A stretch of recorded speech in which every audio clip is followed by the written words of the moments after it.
Hola, soy Noelia Valle y esta es la segunda parte del webinar sobre fundamentos del aprendizaje cooperativo. En este vídeo vamos a ver los tipos de aprendizaje cooperativo. Existen tres tipos. El primero es el grupo base. El grupo base se establece con un número fijo de miembros y funciona a largo plazo, durante un semestre completo, incluso un año o más.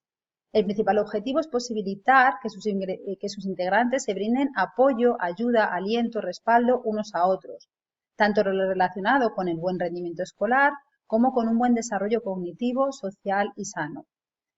Los grupos base pueden formarse dentro de una misma clase, dentro de la asignatura o incluso uniendo alumnos de diferentes cursos, de diferentes asignaturas.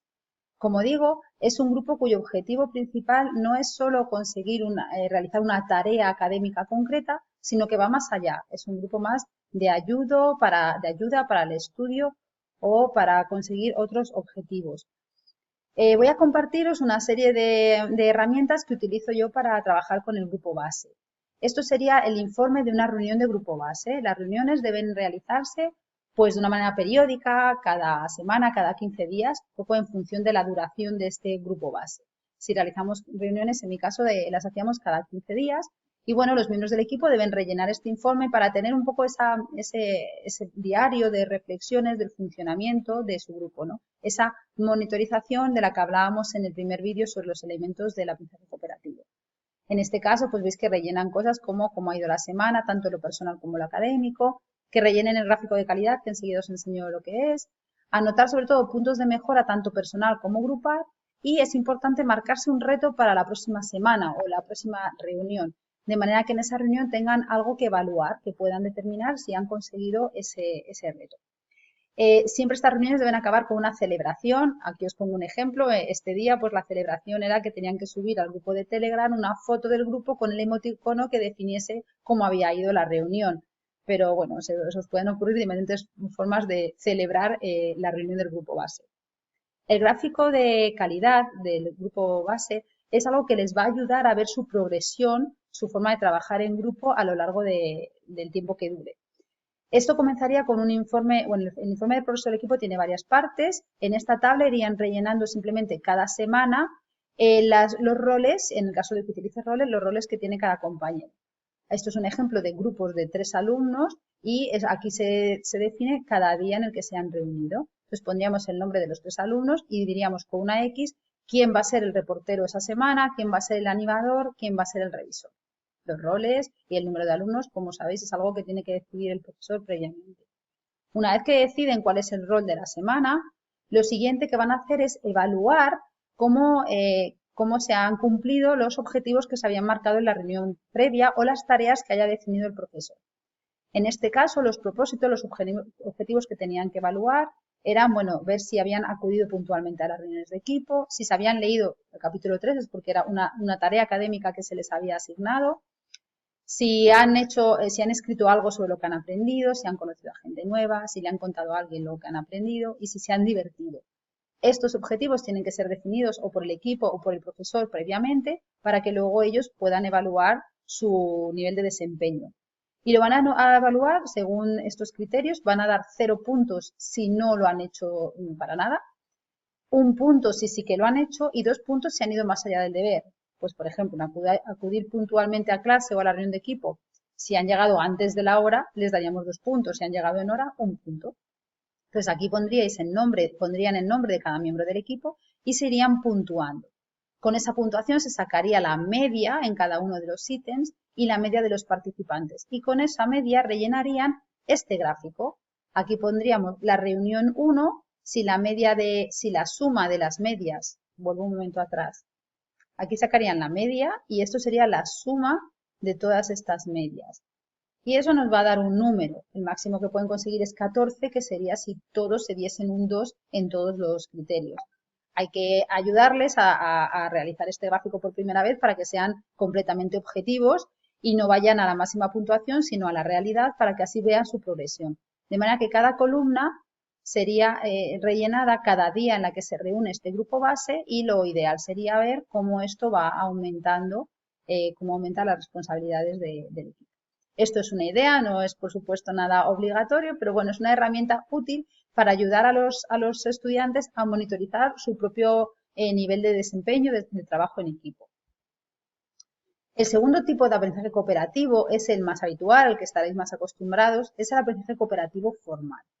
En este caso, los estudiantes trabajan juntos durante periodos que abarcan desde una hora de clase, a varias semanas, para lograr objetivos comunes de aprendizaje y completar tareas específicas. Es el típico trabajo en equipo que asignamos a los alumnos un objetivo, un proyecto, un producto concreto que tienen que ofrecer al final de curso o al final de un periodo determinado y que van a hacer en grupo.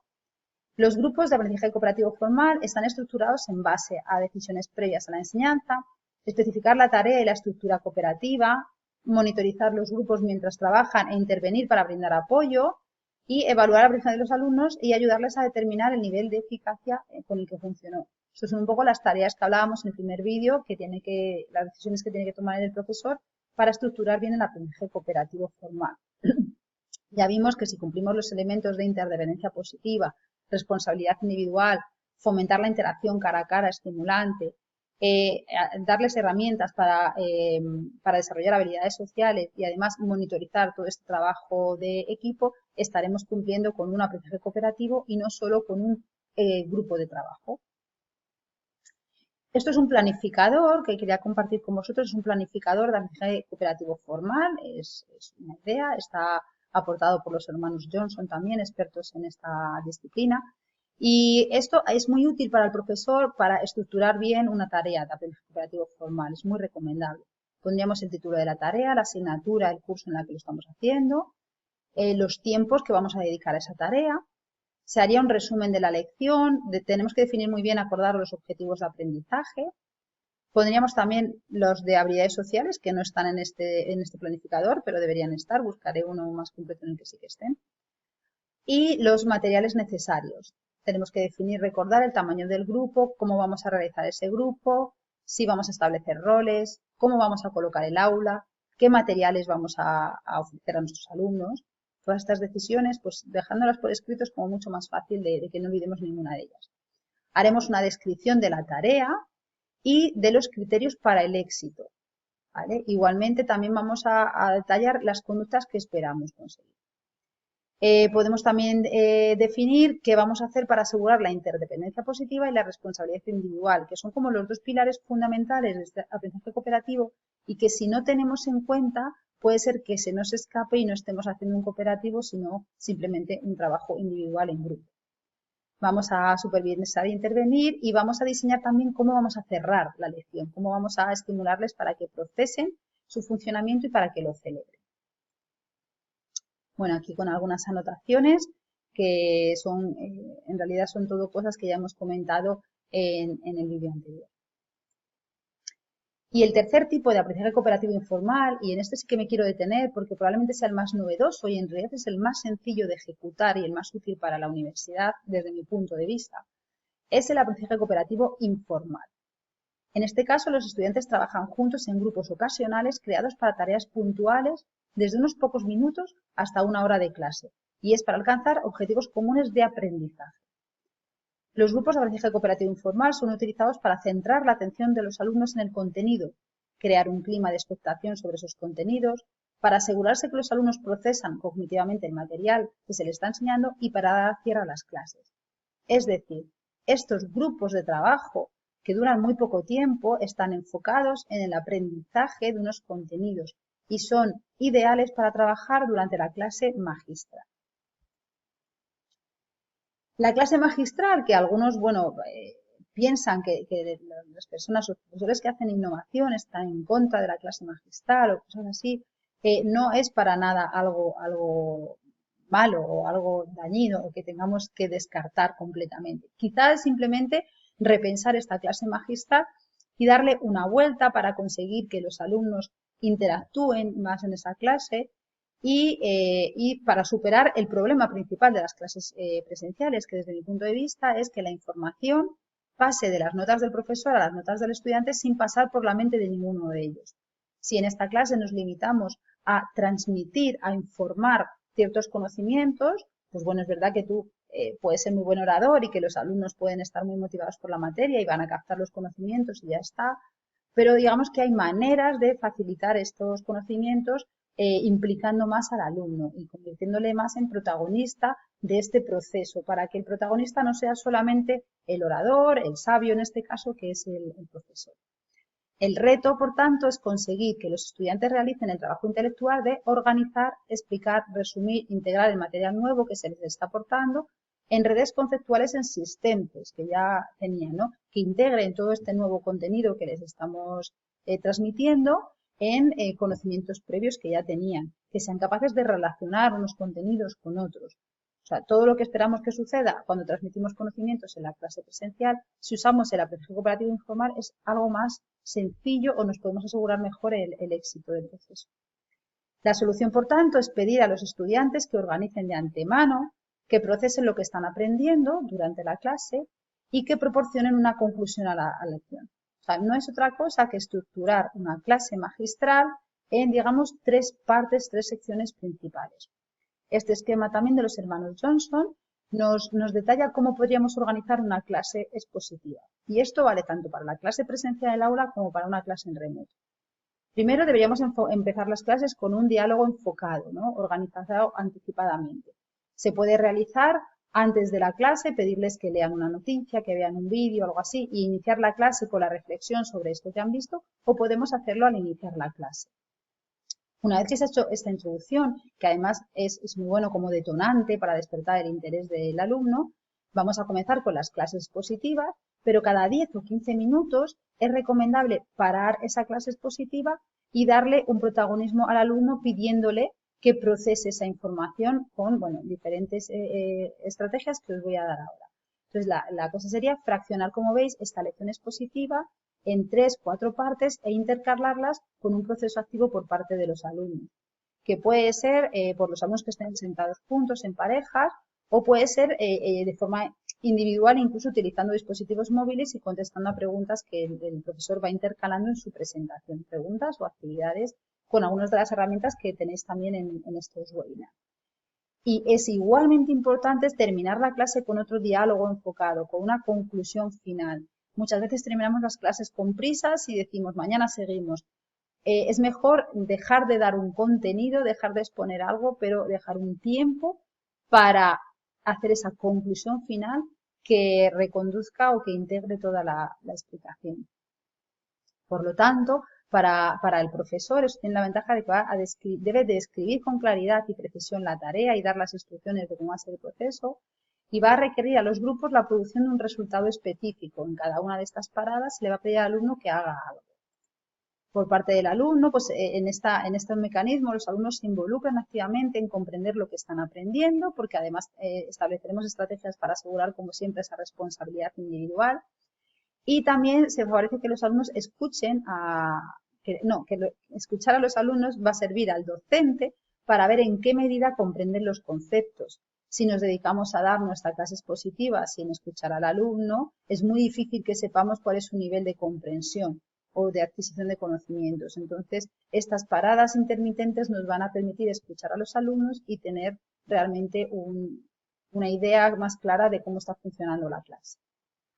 Vamos un poquito más al detalle sobre cómo estructurar este aprendizaje cooperativo informal durante la clase expositiva. Como he dicho, primero empezaríamos con una discusión orientada introductoria. Esto puede ser responder preguntas y que los alumnos respondan preguntas y lleguen a un consenso, escribir juntos un texto previo, plantear y responder preguntas, ellos mismos que planteen las preguntas, pero como siempre en base a una idea inicial, que puede ser rescatando conocimientos previos que tuviesen de clases anteriores o lanzando noticias o cosas de interés para establecer expectativas, ¿no? Y despertar interés. No lo he dicho, pero lo ideal para trabajar los grupos, para trabajar el aprendizaje cooperativo informal es organizar la clase en parejas. Las parejas, pues hay días que pueden ser según estén sentados, pero esto nos va a crear parejas homogéneas, recordar, porque están sentados con sus amigos, con sus compañeros de clase. Al hacerlas al azar, ya generamos grupos, aunque sean pequeños, más heterogéneos. Los alumnos se despistan menos de la tarea que les propongas porque no están sentados con sus amigos habituales y además como van a adquirir feedbacks diferentes cada vez porque van a estar sentados con compañeros diferentes, la relación va a ser mucho más enriquecedora. porque van a escuchar explicaciones y puntos de vista diferentes. Y por otro lado, va a ayudarles a desarrollar esas habilidades interpersonales que también fomentamos con el aprendizaje cooperativo. Por lo tanto, diseña estrategias que te permitan organizar parejas de trabajo al azar cada día. Para esto yo utilizo el reloj de citas, que os pondré también como material de este webinar, para que cada semana, cada día, la pareja sea diferente. Entonces, retomo la diapositiva, empezaríamos con esa introducción que puede durar 10 minutos o algo así, y luego comenzaríamos la clase y cada 10-15 minutos haríamos una parada para hacer una discusión orientada intermitente. ¿En qué consiste? Pues en este caso se les va a asignar, a preguntar o a pedir una tarea concreta a los alumnos que deberán, primero, hacer de manera individual, imaginar que les decimos, bueno, define tal concepto, que es algo que hemos estado mencionando, o ponme un ejemplo de tal concepto. Entonces, el alumno primero debería escribirlo de manera individual, después tiene que ponerlo en común con su compañero, con su pareja, y deben consensuar una respuesta conjunta, o sea que al final están generando un producto común, porque deben llegar al consenso y dar solamente una definición en el ejemplo que he puesto. Y después, y el profesor, una vez terminado el tiempo asignado para ello, va a sacar a varios alumnos al azar para que defiendan esa respuesta con consenso, ese producto común, con lo cual estoy asegurando la responsabilidad individual. Estas tareas intermitentes pueden ser responder una pregunta concreta, un problema que puedan hacer en poco tiempo. Tomar y revisar apuntes, pueden intercambiarse los apuntes del compañero para ver qué anotaciones han hecho mal o cuáles complementarían a sus propios apuntes. Se les puede pedir que resuman lo último que se ha explicado en clase, que planteen hipótesis, que resuelvan problemas, como hemos dicho. Se puede pedir una lectura compartida, esto es útil por ejemplo, materias de lengua o escrituras compartidas. Escribe el inicio de un ensayo y compártelo con tu compañero y sacar un ensayo común, un inicio común a ese ensayo. Esto lo haríamos, como digo, y parando la clase cada 10-15 minutos. Insisto, se puede hacer, si estamos en presencialidad, en papel genial. Si no, lo podrían hacer los alumnos a través de sus dispositivos móviles. Esto te permite hacerlo de forma individual, entonces perdemos la función del cooperativo, pero siempre que sea posible que lo realicen en cooperativo, pues sería mucho más eficiente. Y por último, debemos cerrar la clase con una discusión orientada final, algo similar a lo que hemos empezado. Puede ser que pedirles que hagan un resumen de lo aprendido, contestar unas preguntas que diseñemos de manera que recojan todos los contenidos, pedirles una escritura compartida. Este final de la clase además nos va a servir para orientar hacia los deberes, posibles tareas que les mandemos para trabajo autónomo y como cierre de las sesiones. Por darle un poco más de fuerza y por convenceros de por qué este trabajo en parejas que les vamos a pedir, que va a interrumpir nuestras lecciones y que cuando diseñamos algo así todos tenemos miedo de pensar, es que entonces no me da tiempo a explicar todo. Bueno, pues para convenceros os contaré algunos problemas que podemos solucionar con esta implicación activa. Hay 3 problemas en la clase magistral que solucionaríamos así. Por ejemplo, uno es la falta de respuesta por parte de la mayoría de los alumnos. Todos los profesores durante nuestras clases expositivas lanzamos preguntas al aire, ¿no?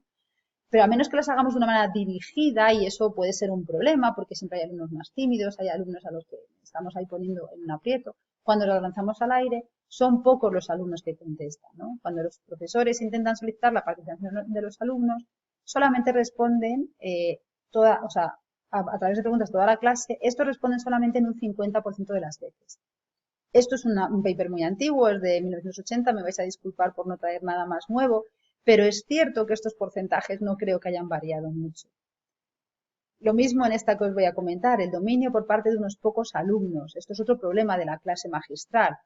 En clase de menos de 40 alumnos, solo 4 o 5 son responsables del 75% de las interacciones. En clases de más alumnos, 2 o 3 son responsables de la mitad de las interacciones. Y esto es algo muy habitual. Contestan siempre los mismos alumnos la mayoría de las veces. Por eso digo que, aunque no se actualice la bibliografía, nuestra percepción es que esto sigue pasando. Y luego el rechazo a hacer preguntas, esto es otro problema. En una encuesta de 1000 escolares, el 60% afirmaba que la presencia de sus compañeros en clase les impedía hacer preguntas. Bueno, quizá esto ahora sí que haya cambiado, por eso los alumnos sean un poco menos cohibidos en este sentido, pero igualmente sigue pasando, sigue siendo un problema. El uso de las discusiones intermitentes que os proponemos por parejas facilitan la comprensión y retención del material. O sea, aparte de asegurar la interactividad de los alumnos, que aunque no le he dicho, estos problemas anteriores, aparte de con el cooperativo informal, también se solucionarían utilizando aplicaciones, herramientas digitales que hacen que el alumno conteste de manera anónima, y esto te da un feedback muy bueno para el profesor. Pero en cuanto a lo que nos incumbe ahora de por qué el cooperativo además es una herramienta eficaz, eficiente para el aprendizaje, pues bueno, es para solucionar otros problemas como son las interferencias. Es muy típico que un alumno nos diga, lo entendí, pero ahora no lo recuerdo, ¿no? Preguntas algo al final de la clase, algo que has estado comentando al principio, y el alumno te dice, si el caso es que yo lo he entendido, pero ahora no te lo sé explicar, ¿no? Esto sucede por interferencias de la memoria que causan olvido. Cuando hay interferencias nos olvidamos de las cosas. Puede haber una interferencia retroactiva, cuando la información del final de la clase interfiere con la información o lo que hemos retenido al principio, o una interferencia proactiva, cuando la información procesada al comienzo ya interfiere con todo lo demás. Me he quedado con una idea al principio y soy incapaz entonces de cambiar esa idea. Haciendo estas reuniones, estas paradas intermitentes y permitiendo que los alumnos hablen entre ellos, se van a evitar, por un lado, largos periodos de escucha ininterrumpida para asegurarme o mejorar así el procesamiento de la información, minimizando estas interferencias. Como estamos parando, le damos tiempo, digamos, al cerebro a procesar mejor esa información que estamos recibiendo, porque estas tareas intermitentes al final es un poco hacer repetición de esos contenidos para reforzar. De hecho, esta repetición oral y escrita de la información justo después de haber sido recibida hace que el procesamiento sea mayor. Si paramos la clase para que el alumno repase en un momento los apuntes, conteste una pregunta sobre esa temática, es más fácil que lo retenga que si hacemos esa misma actividad días después. Vamos a dar la clase entera y las preguntas ya las haré después para ver si se acuerdan. Bueno, pues está demostrado que es más fácil que lo recuerden, que lo procesen, si hacemos las interrupciones durante la clase. Y el uso de discusiones intermitentes por parejas ofrece además la posibilidad de recibir retroalimentación frecuente e inmediata de sus compañeros, ¿no? Esto es muy potente, ya que la retroalimentación frecuente e inmediata sobre cuándo y cómo comprenden el material contribuye a aumentar sus logros, ¿no? sus logros, sus niveles de desempeño y la motivación por aprender. Los profesores no podemos estar dando feedback constante al numeroso número de alumnos que tenemos en nuestra clase, pero si el feedback se lo dan entre ellos, al final el alumno está recibiendo un feedback que puede ser mejor o peor que el del profesor, pero al final es una opinión, es un feedback, es una posibilidad de mejora.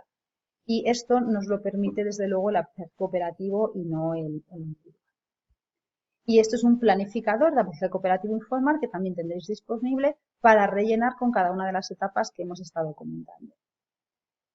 Para terminar con este vídeo, quería también hacer hincapié en las habilidades sociales. Estábamos hablando en este vídeo sobre los tipos de aprendizaje cooperativo, pero una de las herramientas que debemos tener en cuenta siempre, o uno de los elementos a tener en cuenta siempre, es las habilidades sociales. Y voy a daros algunas herramientas con las que las podéis trabajar. Primero, ¿cuáles son las habilidades sociales que podemos trabajar con alumnos universitarios? Pues en realidad todas y las mismas que podríamos trabajar con niveles de educación inferior. Hay habilidades de formación, pues que hablen en voz baja, que respeten el turno, que miren a su interlocutor cuando hablan. Habilidades de funcionamiento, que sepan compartir ideas y opiniones, solicitar hechos, descubrir sentimientos, animar al grupo, parafrasear, ofrecer explicaciones. Hay habilidades más de formulación, que sepan resumir, buscar argumentos, sugerir formas de recordar, verificar la comprensión de los demás o la suya propia.